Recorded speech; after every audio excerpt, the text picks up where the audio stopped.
Well, we're into September. I had hoped to have this project wrapped up and completed and possibly go sailing for the September long weekend, but I did not hit that target. It's okay. We still have some time.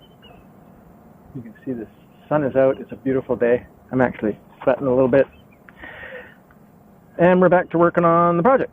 So to move the project ahead today, I have to consider and deal with the fuel filler holes.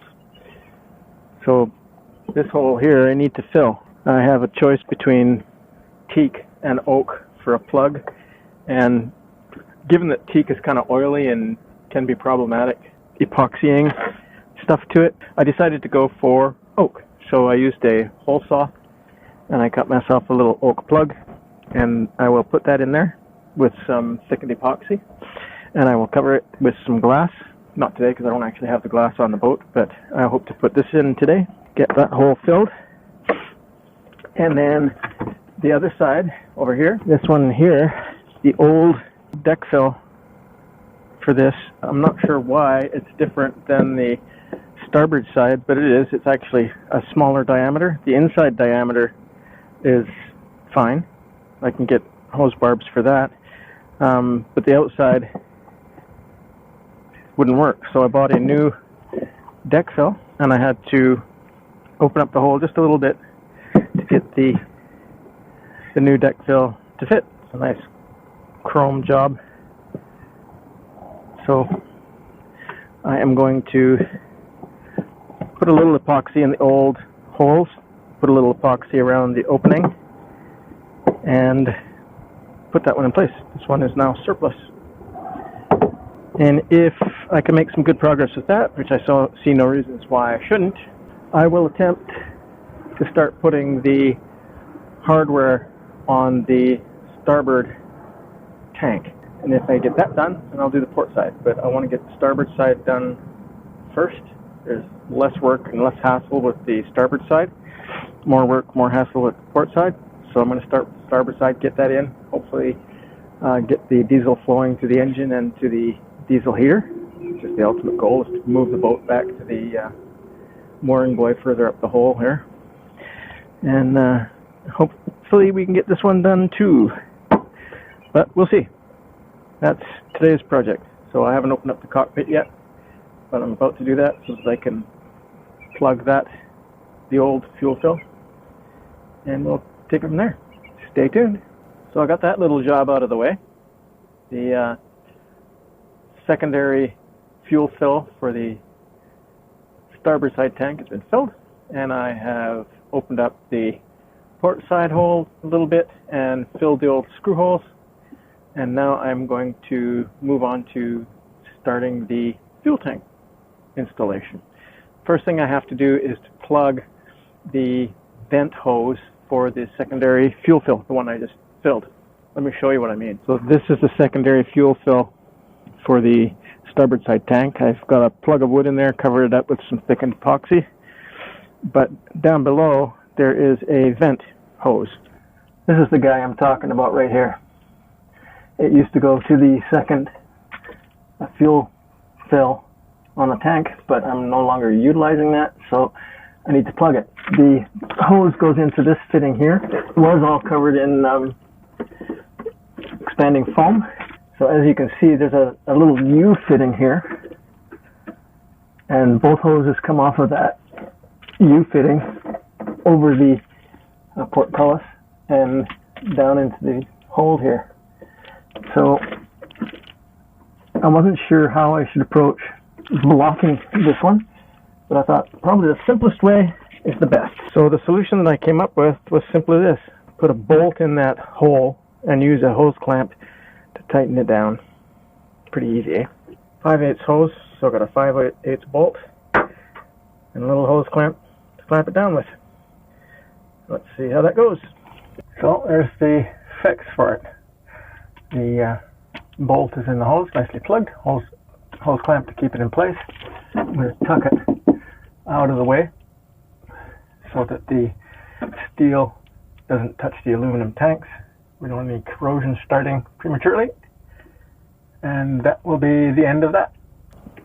one of the ugly things about this boat when I bought it was the rat nest of wiring and hoses and garbage that previous owners just added to and not really taken the time to manage properly. So now that I've got the fuel tanks out, I intend to run some PVC conduit. I will run it from up inside the fuel tank holds. I will glue it in place, and I will probably put a fishing string through it so that I can pull wire through as necessary if I need to in the future. And that way it'll keep all that rat nest of cables and clutter clear, make it manageable. So my task right now is to shape this. I'm going to use a little bit of heat. I've got a heat gun, and I'm going to put an S-turn in it to get it to go from up in the corner of the fuel tank holds back behind the power panel at the nav station, and then glue it in place. I've got some 4200 in a tube that I think I can use if it hasn't hardened up. And I'll do that for both sides today. That'll be one less chore I have to take care of. Okay, so you want to hear a cool story? Because I've got a cool story to tell you. Well, it's cool to me. When I was doing the through hauls and other work on the boat, so about 3 years ago now, I was using a product called 3M's 4200. The challenge with 4200 is that it cures from contact with moisture in the air. So as soon as you open up a tube, whether a little one or a big one, you're kind of hooped. You have to use all of it because contact with moisture in the air will set it off. I read online somewhere that if you put a gob of grease over the opening, like on the spigot of the tube, it'll prevent moisture from getting at the material inside the tube and preserve it. And I thought, why not give that a shot? So I did, and it worked while I was working with the material on a fairly regular basis. It didn't dry out or anything. But that phase of the project came to an end. That was about 3 years ago now, and I put best part of 3/4 of a tube of 4200 aside. I did put a gob of grease in the spout and covered it up with tape. I thought, well, we'll see what happens if I ever need it. Well, that conduit that I decided to put in, I decided to break out the old 4200 to see if it would still be viable. And I gave it the gun a squeeze, and of course it wasn't. So then I used a punch, shoved it up the spout, and it went a fair way, and then it suddenly got easy, and I thought, there's wet 4200 in behind that plug. So I took the spout off and pulled the end off, and it left a pattern of the spout itself, which I cut off, and then I used a drill to drill into the tube, and that's how far I had to drill, about 3/4 of an inch maybe, to hit wet 4200. And I was able and managed to salvage enough 4200 out of the tube to glue both port and starboard side conduit runs in place. So I'm kind of mildly amused and pleased with the result. A tube like that cost, well, when I bought it 3 years ago, it was about $20. It's probably more now. It's probably $24, $25. And so using 1/4 of it and then throwing it out just seems ridiculously wasteful to me. As you can see, the tube is kind of mangled and bent. In fact, I think I may have wrecked my my gun from squeezing on it. Although it wasn't dry, it wasn't as viscous as it should be. So I had to use all of my weight on the handle to squeeze the product out, and the result was that I squished the tube itself, and I also managed to bend the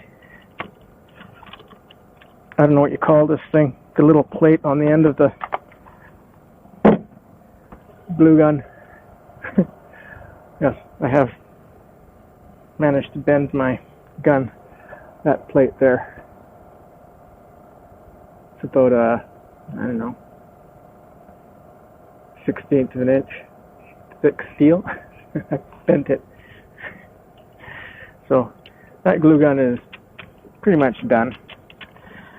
And that tube is pretty much done. There's still a fair amount of 4200, about that much left in there, but I'm not going to bother to try and save it.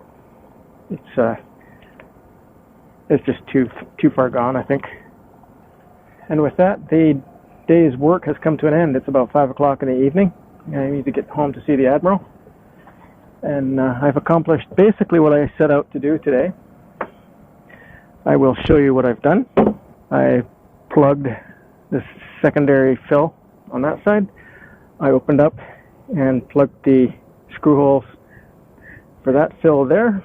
And I put my conduit in with 4200. I braced it with a little bit of PVC tubing, hold it in place while the glue kicks off. That's it for today. So, fair winds, following seas. God bless.